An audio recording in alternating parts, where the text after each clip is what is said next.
மாணிக்கமும் மாயப்பாத்திரமும்.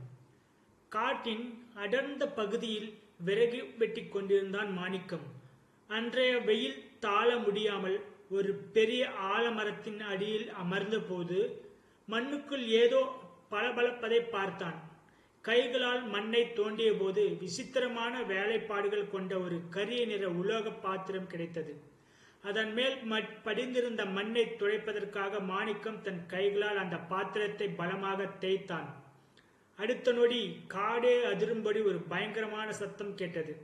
பாத்திரத்திலிருந்து கரும்புகை வெளியேறி வானுயரத்திற்கு ஒரு பயங்கரமான அரக்கன் உருவெடுத்தான்.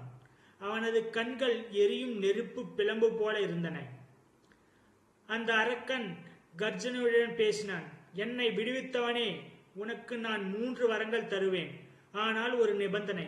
எனக்கு எப்போதும் பசி எடுத்துக்கொண்டே இருக்கும். நான் கேட்கும் போதெல்லாம் நீ எனக்கு உணவு தர வேண்டும். 1 நிமிடம் தாமதமானாலும் உன்னையே நான் உணவாக்கிக் கொள்வேன். மாணிக்கமும் பேராசையில் ஒப்புக்கொண்டான். முதல் வாரம், எனக்கு நிறைய பொற்காசுகள் வேண்டும். அடுத்த நொடி அவன் முன் தங்கமலை குவியலாக இருந்தது. 2ஆம் வாரம், நான் இந்த ஊரின் மிகப்பெரிய அரண்மனைக்கு சொந்தக்காரனாக வேண்டும். கண் இமைக்கும் நேரத்தில் அவன் ஒரு பிரம்மாண்ட மாளிகையில் இருந்தான். மாணிக்கம் மகிழ்ச்சியில் திளைக்கும் முன்பே அரக்கன் கத்தினான், பசிக்கிறது, உணவு கொடு என்று. மாணிக்கம் தன் பணியாளர்களை விட்டு மூட்டை மூட்டையாக அரிசி, காய்கறி, மாமிசம் என அனைத்தையும் கொடுத்தான். அரக்கன் நொடியில் அனைத்தையும் தின்று தீர்த்தான். அடுத்த 10 நிமிடத்தில் மீண்டும் பசிக்கிறது என கத்தினான்.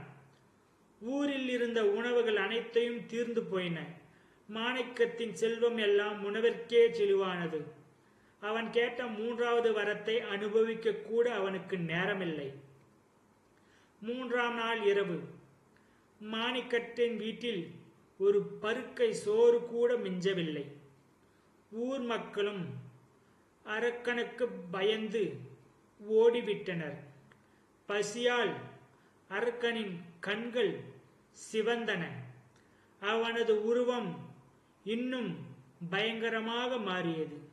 மாணிக்கம், நேரம் முடிந்தது, எனக்கு உணவு கொடு என்று அரக்கன் அலறினான்.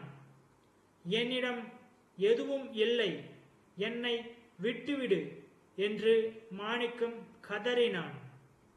அரக்கன் விகாரமாகச் சிரித்தான். உணவு இல்லை என்றால் நீதான் எனக்கு உணவு என்று கூறி தனது ராட்சத கைகளால் மாணிக்கத்தை அப்படியே தூக்கினான். அந்த மாளிகையின் இருட்டில் மாணிக்கத்தின் அலறல் சத்தம் மட்டுமே கேட்டு அடங்கியது. மறுநாள் காலை, அந்த மாளிகையும் இல்லை, பொற்காசுகளும் இல்லை. காட்டின் நடுவே அந்த கரிய நிற பாத்திரம் மட்டும் இரத்தக் கரையுடன் கிடந்தது. அடுத்த பலிக்காக காத்திருந்தது. இந்த கதை உங்களுக்கு பிடித்திருந்தது என்றால் ஒரு லைக் மற்றும் கமெண்ட் செய்து சப்ஸ்கிரைப் சொல்லலாமே. சப்ஸ்கிரைப் செய்து கொண்டு உங்கள் நண்பருக்கும் ஷேர் செய்யலாமே.